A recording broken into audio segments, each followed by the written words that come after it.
December 3, 2023 అధికారంలోకి వచ్చిన తర్వాత ఫిబ్రవరి 4, 2024 నాడు తీసుకున్న నిర్ణయం ప్రకారంగా కుటుంబాల వారీగా సర్వే జరిపి అందుకు సంబంధించినటువంటి నివేదికను సబ్ కమిటీ ద్వారా పరిశీలన చేసి క్యాబినెట్కి ఇచ్చి ఫిబ్రవరి 4, 2024 25 రోజు సంవత్సర కాలం లోపల దాన్ని ఆమోదింపజేసుకున్నటువంటి విషయం తెలంగాణ ప్రజలందరికీ తెలుసు, ముఖ్యంగా బలహీన వర్గాల బిడ్డలకు, రాజకీయ పార్టీలకు. దాని తదుపరి 17వ తారీఖు మార్చి నెలలో 2 బిల్లులుగా bill number 3, bill number 4 Telangana శాసనసభ ద్వారా అన్ని రాజకీయ పార్టీల సహకారంతో గౌరవ ముఖ్యమంత్రి రేవంత్ రెడ్డి గారి నాయకత్వంలో బిల్ పాస్డ్ అనేటువంటి 2 బిల్లులను, ఒకటి స్థానిక సంస్థల్లో 42%, మరొకటి విద్యా ఉపాధి అవకాశాల్లో 42% సంబంధించినటువంటి బిల్లుల్ని శాసనసభ ఆమోదించి దాన్ని గౌరవ గవర్నర్ గారికి 22 మార్చి 2025 నాడు పంపడం జరిగింది. 2025 22 మార్చికి పంపినటువంటి బిల్లును గౌరవ గవర్నర్ గారు స్థానికంగా ఉన్నటువంటి పరిస్థితులన్నింటినీ అంచనా వేసుకొని లీగల్ వెట్టింగ్ చేసి 30 మార్చి నాడు దాని గౌరవ రాష్ట్రపతి గారి ఆమోదం కొరకు పంపడం జరిగింది. ఆ 2 బిల్లులు, బిల్లు నెంబర్ 3, బిల్లు నెంబర్ 4 గౌరవ రాష్ట్రపతి గారికి పంపిన తర్వాత రాష్ట్రపతి గారు కూడా ఇటీవల జరిగినటువంటి అనేకమైన గవర్నర్లు, రాష్ట్రపతుల నిర్ణయాలకు సంబంధించినటువంటి విషయంలో సుప్రీంకోర్టు తీర్పులు, చెన్నై కోర్టు ఇచ్చినటువంటిది కానీ ఇతరత్ర జరుగుతున్న పరిణామాల్లో చట్టానికి సంబంధించి ఒకసారి చూసినట్టయితే బీసీలు గతంలో 34% రిజర్వేషన్ స్థానిక సంస్థల్లో ఉండే పరిస్థితి నుంచి honourable former chief minister feudalistic party అధినేత తెలంగాణకు సంబంధించిన బీసీలకు కాళ్లకు ముగుతాడేసి 2018 చట్టం ప్రకారంగా 50% లోపలనే తెచ్చినప్పుడు తిరిగి క్యాబినెట్ ఆర్డినెన్స్ను మళ్ళీ 10వ తారీఖు 7వ నెల మేము ఆర్డినెన్స్ చేశాం. గవర్నర్ గారికి 14వ తారీఖు 7వ నెల పంపడం జరిగింది. గవర్నర్ గారు బిల్లుకు సంబంధించిన పత్రికలో వస్తున్నటువంటి అవాస్తవాలు దానికి సంబంధించి ఏం జరుగుతుందనేది మేము గవర్నర్ గారి దగ్గర నుంచి దాని వెంటనే ఆర్డినెన్స్ మేము అందులో ఎటువంటి అంశాలు లేకుండా 18/2000 చట్టం, పంచాయతీరాజ్ చట్టంలో ఉన్నటువంటి 50% క్యాప్ ఎత్తేస్తూ ఆల్రెడీ 42% ప్రతిపాదనలు పంపబడ్డాయి. మీరే వాటిని ఆమోదించి గౌరవ రాష్ట్రపతి గారు పంపినారు కాబట్టి దాన్ని తీసేయమని వారికి విజ్ఞాపన చేసినాం. తప్పకుండా వారి దగ్గర నుంచి సానుకూలంగా ఆమోదం వస్తుందని వెయిట్ చేస్తాను. ఇదొక వైపు. మరొక వైపు హైకోర్టు ఎన్నికలు నిర్వహించాలే తేదీలను ప్రకటిస్తూ ఉంది. మరోవైపు కేంద్రం నుంచి రావాల్సిన బిల్లులు, గ్రామ పంచాయతీల నిధులు పంచాయతీరాజ్ యాక్ట్ ప్రకారంగా రావడం లేదు. ఇటువంటి పరిస్థితుల్లో మా ప్రభుత్వం ఇచ్చిన మాటకు కట్టుబడి ఉండాలి. మా నాయకత్వం కూడా ఢిల్లీలో ఒక మాట ఇచ్చిన తర్వాత దాని ప్రకారంగా అమలు జరుపుతూ ముందుకు పోవాలనే ఆలోచనతోటి ఇటీవల ఢిల్లీ వెళ్ళినప్పుడు కానీ, రాష్ట్ర శాసనసభలో చర్చ జరిగినాడు కానీ, క్యాబినెట్లో జరిగినాడు కానీ అందరం ముక్త కంఠంతో ప్రతి ఒక్కరు కూడా ఈ అభిప్రాయాన్ని స్పష్టంగా ఉన్నాం. రాష్ట్రపతి గారు ఇంకా కేంద్రం జోక్యం చేసుకొని ఆమోదింపజేయండి రాష్ట్రంలో ఉన్న బీజేపీ నాయకత్వానికి, కార్యకర్తలు సహా అందులో ఉన్నటువంటి బీసీల ప్రాతినిధ్యం వహిస్తున్నటువంటి అరవింద్ గారు, బండి సంజయ్ గారు, ఈటల రాజేందర్ గారు, కృష్ణయ్య గారు, లక్ష్మణ్ గారు, 5 బీసీ ఎంపీలు ఉన్నారు, పాయల్ శంకర్ గారు, వాళ్ళందరూ కూడా అడుగుతా ఉన్నాం రాష్ట్రపతి గారి దగ్గరనే దాన్ని తొందరగా చేయించుకొని రండి అని. అది కాక రామచంద్రరావు లాంటి వాళ్ళు విమర్శ చేస్తా ఉన్నారు. అసలు దానికి సంబంధించి వ్యతిరేకంగా మాట్లాడుతూ ఉంటుంటే నేను ఎక్స్పెక్ట్ చేసిన మేమందరం కూడా బీజేపీ లీడర్షిప్, బీసీ లీడర్షిప్ దాన్ని ఖండం చేసి బలహీన వర్గాలకు మద్దతు ఇస్తాను. గతంలో మేము కేశవరావు గారు 2 చేతులు ఇచ్చి దండం పెట్టినాడు.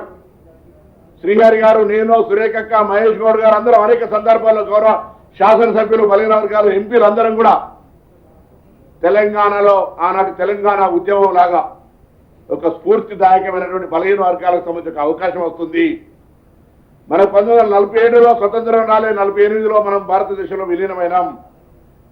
దాని తర్వాత మళ్ళీ ఇవాళ ఇన్ని రోజుల తర్వాత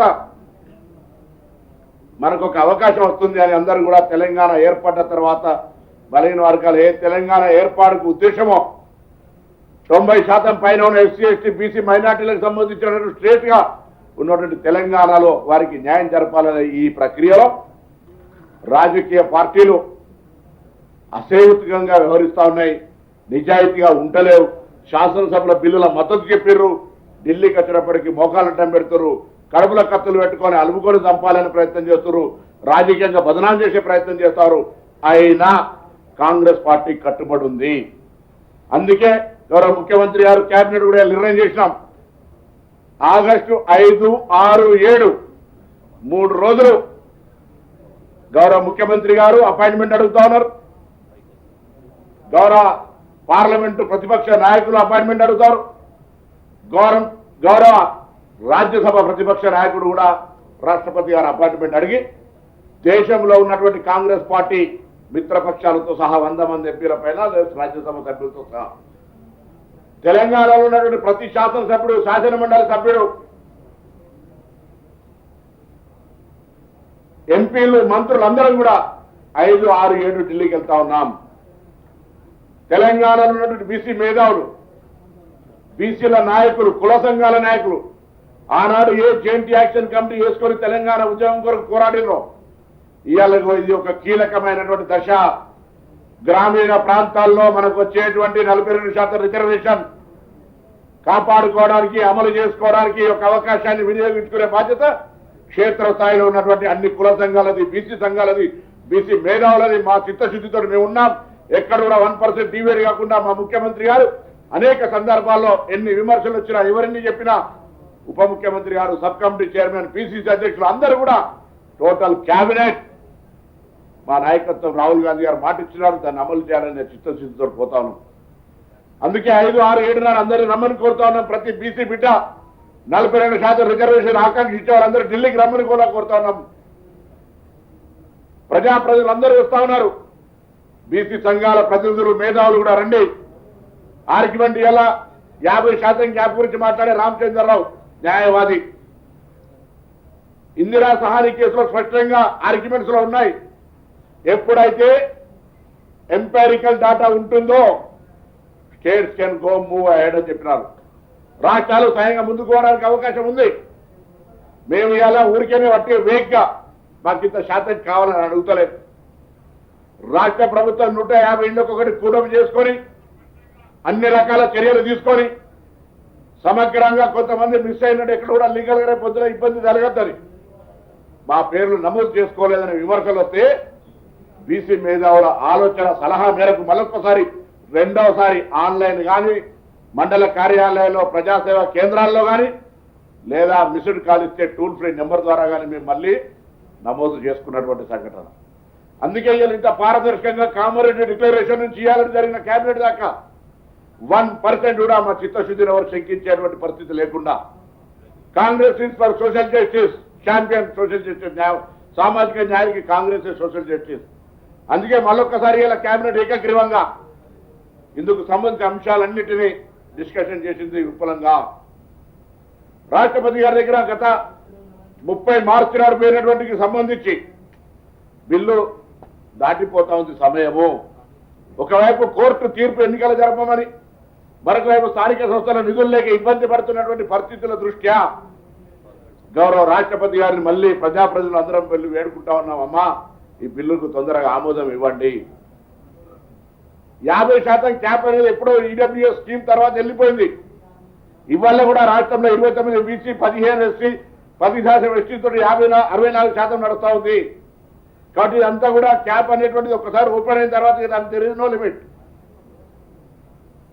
ఎంపైరికల్ డాటా ఉన్న తర్వాత ఎంపైరికల్ డాటా బేస్డ్ మీద పోవాలని ఇందిరా సహాని కేసుతో పాటుగా ఈడబ్ల్యూఎస్ ఆర్గ్యుమెంట్ లో కూడా ఉంది. కాబట్టి దయచేసి ఇందుకు సంబంధించి సహకరించండి. తప్పకుండా 5, 6, 7 అన్ని రాజకీయ పార్టీల బలహీన వర్గాల ప్రజలకు, అన్ని ప్రజాప్రతినిధులకు అలా ఇర్రెస్పెక్టివ్. నిన్నేదో అన్నవరో కిషన్ రెడ్డి గారు, ఆయన ఏదో రామచంద్రరావు లేకపోతే ఇంకొక రఘునందనరావు ఉండి ఎవరికో బీసీలకు ఏదో ఇవ్వమంటే మేము అన్నా కానీ ఎవరి పదవులకు మీకే ఇబ్బంది లేదు, కిషన్ రెడ్డి గారు మీరు మంత్రిగా ఉండండి, మాకు సహకరించండి. ఇది ఎవరికి వ్యతిరేకం కాదు, ఇది ఎవరికి అగెన్స్ట్గా మేము ఎవరు హక్కులో ఎవరు కూర్చులో కూర్చుకునేది కాదు. ఇది స్వాతంత్రం వచ్చిన తర్వాత 47లో ఎస్సీ ఎస్టీలకు కాన్స్టిట్యూషనల్ స్టేటస్ వచ్చింది కాబట్టి వాళ్ళకి రిప్రజెంటేషన్ ఉంది, బీసీలకు లేదు. చట్టసభలకు కావాలని చాలా రోజులు కృష్ణ అడుగుతాడు, కృష్ణ మౌనంగా ఉండద్దు అన్నంటే గౌరవం కానీ మౌనంగా ఉండేటువంటి పరిస్థితి మీరు నాయకత్వం వహించారు. రేపు 5, 6, 7 ఢిల్లీలో మీ పార్టీ వాళ్ళని ఒప్పించి 5 ఎంపీలను తీసుకురండి, అడగండి. మొన్న ఢిల్లీ వెళ్ళినప్పుడు కూడా పార్లమెంట్ సభ్యులందరినీ కూడా ఈవెన్ మొత్తం సమావేశంలో అందరం కూడా ఉంటేవి ఇంత పెద్ద ఎంపైరికల్ డాటాతో సహా ఇంత పారదర్శకంగా జరిగినటువంటి ఈ యొక్క అంశాన్ని దేశానికి రోల్ మోడల్, దాన్ని అమలు చేయాల్సిందే కేంద్ర ప్రభుత్వం స్పష్టంగా మా పార్టీ తరఫున ప్రభుత్వం తరఫున అన్ని రకాలుగా మేము ముందుకు పోతున్నప్పుడు దీనికి నడిచేటువంటి కాళ్ళను అడ్డం కట్టేబెట్టినట్టుగా కడుపులో కత్తులు పెట్టుకొని విషయం చెప్పే విధంగా వ్యవహరించద్దు. అందరూ రాజకీయ పార్టీలు శాసనసభలు అందరూ ఏకగ్రీవంగా ఆమోదించినారు. దీన్ని ముందుకు పోవడానికి ఇంకా ఈ సాంకేతికంగా ఏదైనా సలహా సూచనలు ఉంటే మీ ముగ్గురం కూడా మీ దగ్గరికి రావడానికి సిద్ధం. మాకు ఎటువంటి భేషజం లేదు. మాకు ఈ 42% బిల్లు ప్రజాస్వామికంగా స్థానిక సంస్థల్లో బీసీల రాజకీయ ఎదుగుదలకు ఉపయోగపడాలనేటువంటి ఆకాంక్ష తప్ప దాని కొరకు అందరూ సహకరించాలని మరొకసారి కోరుతాను. 5, 6, 7 బిల్లు ఎక్కడైతే పెండింగ్ ఉందో రాష్ట్రపతి గారిని విజ్ఞప్తి చేయడానికి గౌరవ ప్రతిపక్ష లోక్సభ నాయకుడు, గౌరవ ప్రతిపక్ష రాజ్యసభ నాయకుడు, గౌరవ ముఖ్యమంత్రి గారి నాయకత్వంలో అక్కడ కాంగ్రెస్ కూటమి పార్లమెంటు లోక్సభ రాజ్యసభ సభ్యులు, ఇక్కడ కూడా కాంగ్రెస్ పార్టీ కానీ అన్ని పార్టీలకు సంబంధించిన వాళ్ళు కూడా ఈ రిప్రజెంటేషన్లో రావాలని విజ్ఞప్తి చేస్తా ఉన్నాం. 5 నాడు, 6 నాడు, 7 నాడు మంగళ బుధ బేస్తా సోమవారం నాడు ముందు ప్రిపరేషన్గా ఈ ప్రాసెస్ అంతా వర్కౌట్ చేస్తాం. నేను ఈ ప్రజాప్రతినిధులందరితో పాటుగా మేము ముగ్గురం కూడా బలిన వర్గాల ప్రతినిధులుగా తెలంగాణ రాష్ట్ర ప్రభుత్వం పక్షాన కేబినెట్లో విపులంగా చర్చ చేసినటువంటి దాని ప్రకారంగా ముఖ్యమంత్రి గారు 5, 6, 7 ఢిల్లీకి పోయి నిర్ణయం ప్రకటించిన తర్వాత బీసీ సంఘాలందరూ కూడా ఆహ్వానం ఇస్తా ఉన్నాం. మీ బాధ్యత, ఇన్ని రోజులు మీరు ఈ సంఘాల పేరు మీద బీసీల అభ్యున్నతి కోసం కొట్లాడిర్రు, ప్రభుత్వం మీ ఆలోచనకు అనుగుణంగా ముందడుగేస్తుంది, దీన్ని అమలు చేయించుకొని కాపాడుకునే బాధ్యత మాకంటే ఎక్కువ మీ మీద ఉంది. ఎందుకంటే సమాజంలో అనేక సంవత్సరాలుగా ఇటువంటి అంశాల మీద పోరాటం చేస్తున్న మీరు ఇవాళ ఇన్ని దశలు దాటి, ఇన్ని బాలరిష్టాలు దాటి ఇవాళ ఒక స్టేజ్కి వచ్చింది. రాష్ట్రపతి గారి దగ్గర ఆమోదం కోసం ఉంది. రాష్ట్రపతి గారి ఆమోదానికి సంబంధించిన సుప్రీంకోర్టు నిర్ణయాలు ఉన్నాయి. వాటన్నిటిని దృష్టిలో తప్పకుండా మేము ముందుకు వస్తామనేటువంటి విశ్వాసం ఉంది. కాబట్టి అందుకు సహకరించాలని మీ అందరినీ కూడా పేరు పేరున విజ్ఞప్తి చేస్తాం.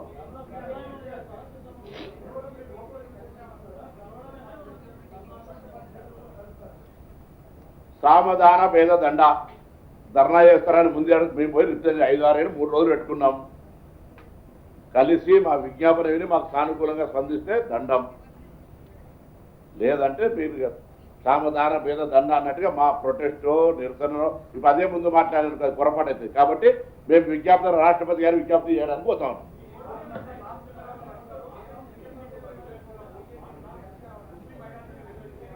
పొద్దున్న లేస్తే దానికి అడ్డం పెట్టి పక్కన ఆంధ్రప్రదేశ్లో తీయమనండి, గుజరాత్లో తీయమనండి, మహారాష్ట్రలో తీయమనండి. ఎందుకు దానికి కారణం అడ్డం పెట్టి చేతగాక శాసనసభలు ఆమోదించక ఈ టైం లేదా? శాసనసభలో ఇదే కదా బిల్లు ఆమోదించింది. ఆనాడు సభ్యులు దీనికి మద్దతు ప్రకటించినారు.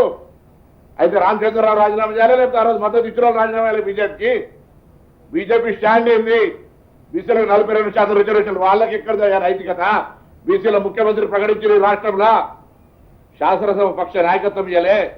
బీసీ అధ్యక్షుడు ఉంటే అకారంగా తన్నుదంతే కింద పడితే ఇంకో వ్యక్తిని తీసుకొచ్చి పెట్టారు. ఇవాళ బీసీలు ఒక సెషన్ స్టార్ట్ అయింది. 5 ఎమ్మెల్సీలు వస్తే అన్ని రాజకీయ పార్టీలు 5 సామాజిక న్యాయం ఇచ్చినాయి. మంత్రివర్గ విస్తరణ జరిగితే 3 సామాజిక న్యాయం జరిగింది. ఈ పరిస్థితుల్లో కూడా మీరు బీసీ ప్రెసిడెంట్ అయ్యాక మీరు మాట్లాడుతున్నా అర్హత ఉందా? అరే ఇవన్నీ కారణాలు ఎందుకు చెప్తున్నాం కదా, ఎవరు కుర్చీ గుర్తుకోవడానికి ఇంకోటి. స్థానిక సంస్థల ఎన్నికలకు 42% అవకాశం ఇవ్వడం చోట మన ఇవంటారు కదా సామెతలు, అవన్నీ ఎందుకు? దయచేసి ముందు 42% అటువంటి చర్చ, డైవర్షన్ పాలిటిక్స్ వద్దు. 40 అందుకే మేము కిషన్ రెడ్డిని కూడా రాజీనామా చేయమంటలేము. సహకరించమని అడుగుతాను. ఆయన ఫీల్ కాగల ఆయన రాజీనామా చేయమని ఏం అవసరం లేదు. మాకు ఎవరి పోస్టులు 42%, 5 ఎంపీలు ఉన్నారు. 5 ఎంపీల బాధ్యత తప్పకుండా బీసీలు అనుకున్నప్పుడు ఇలా కాంగ్రెస్ పార్టీ చేసినా, బీజేపీ పార్టీ చేసినా, ఇంకోరు చేసినా, కానీ బేసిక్గా ఒక ప్రాబ్లం ఉంది. ఇంతకుముందు కూడా చెప్తే మండల కమిషన్ వచ్చినప్పుడు వాళ్ళు కమండలం తెచ్చినారు. ఇవన్నీ చర్చ చేస్తున్నారు. ఏది ఏమైనా తెలంగాణ ప్రభుత్వం కామారెడ్డి డిక్లరేషన్ నుంచి ఇవాళ రేపు 5, 6, 7 ఢిల్లీకి పోయేటువంటి కార్యక్రమంతో సహా నిబద్ధతతో ఉన్నాం. మా బాధ్యత అందరూ సహకరించాలి. దీని కొరకు సంవత్సరాల తరబడి ఉద్యమం చేస్తున్నటువంటి బీసీ సంఘాలందరూ కూడా కలిసి నా 5, 6, 7 ఢిల్లీకి రామని మరొకసారి కోరుతారు. నమస్కారం.